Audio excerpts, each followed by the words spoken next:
Shalom, selamat pagi Bapak Ibu, Saudara terkasih dalam Tuhan Yesus. Selamat hari Jumat Agung.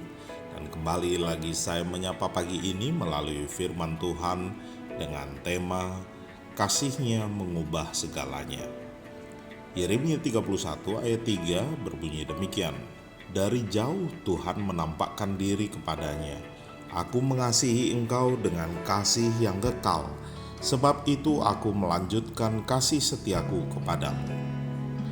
Bapak Ibu Saudara, Allah mengasihi kita dengan kasih kekal, yang berarti kasih-Nya tidak terbatas oleh waktu dan berlangsung selama-lamanya. Kita juga tidak bisa membuat Allah berhenti mengasihi kita, karena kasih Allah tidak didasarkan pada apa yang kita lakukan. Kasih merupakan sifatnya yang luar biasa yang tidak bisa tertandingi oleh manusia. Satu-satunya alasan kita hidup adalah karena Tuhan menciptakan kita untuk mengasihi kita. Walaupun kita telah jatuh dalam dosa, itu sebabnya Allah mengutus putranya untuk menyelamatkan manusia. Seperti ada tertulis dalam Yohanes 3 ayat 16, karena begitu besar kasih Allah akan dunia ini, sehingga Ia telah mengaruniakan anaknya yang tunggal, supaya setiap orang yang percaya kepadanya tidak binasa, melainkan beroleh hidup yang kekal. Kasih Tuhan akan mengubah kita saat kita merasakannya. Itu mengubah seseorang yang penuh kebencian, fanatik, atau rasis menjadi orang yang baik hati, lembut, dan juga penyayang. Saat kasih Tuhan menyentuh hati kita, maka seharusnya itu mengubah kita. Jika hidup kita tidak berubah, maka sebenarnya kita tidak mengenal Tuhan kita dengan baik. Karena saat kasih Tuhan masuk ke dalam hidup kita, itu akan mengubah cara kita bereaksi terhadap orang lain. Ketika kita benar-benar memahami dan mengalami kasih Tuhan, maka kita seharusnya meneruskannya kepada orang lain. Dan ini akan senada dengan perintah Yesus dalam Yohanes 13 ayat 34 dan 35. Berbunyi demikian, Aku memberikan perintah baru kepada kamu, yaitu supaya kamu saling mengasihi, sama seperti aku telah mengasihi kamu, demikian pula kamu harus saling mengasihi. Dengan demikian, semua orang akan tahu, perhatikan, bahwa kamu adalah murid-muridku, yaitu jikalau kamu saling mengasihi. Pertobatan yang paling menakjubkan di dalam Alkitab adalah tentang seorang pria bernama Saul. Dia seorang ekstremis agama yang membunuh orang Kristen. Dan suatu hari dalam perjalanannya ke Damaskus, dia bertemu dengan Yesus yang telah bangkit, dan akhirnya itu merubah seluruh kehidupannya selama ini. Saul menjadi Paulus yang menjadi manusia baru yang merasakan kasih Allah dalam hidupnya.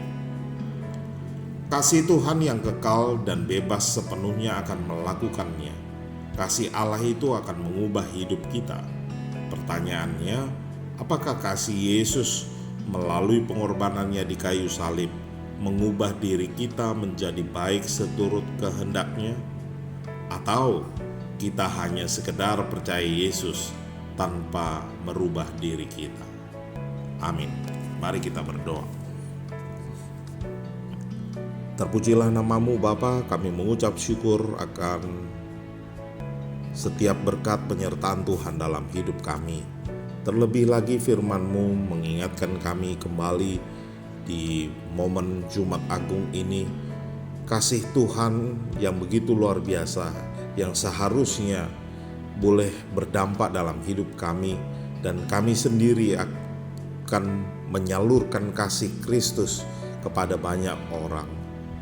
Terpujilah namamu Bapa, ampuni jika kami selalu hidup dengan kehidupan kami sendiri tanpa kami menularkan kasih Tuhan kepada banyak orang. Bahkan kami hidup untuk kepentingan kami sendiri. Tapi biarlah kebenaran firman-Mu ini kembali mengingatkan kami ketika Kristus ada dalam hati dan pikiran kami, maka kami akan bertindak juga seturut dengan kehendak Tuhan. Terima kasih Bapa, terpujilah namamu dan jadilah kehendak-Mu. Menyerahkan hidup kami ke dalam tangan kuasa Tuhan. Di dalam nama Yesus Kristus, Tuhan dan Juru Selamat kami berdoa. Haleluya. Amin. Selamat pagi, selamat beraktivitas. Tuhan Yesus memberkati kita semua. Shalom. Mau selalu bersyukur, selalu bersyukur. Kau Tuhan yang setia, yang selalu menolong. Mau selalu bersyukur, selalu bersyukur. Kau Bapa-Ku yang setia. Ku mau selalu bersyukur, selalu bersyukur. Kau Tuhan yang setia, yang selalu menopang. Ku mau selalu bersyukur, selalu bersyukur. Kau Bapa-Ku yang setia, Kau Bapa-Ku yang setia.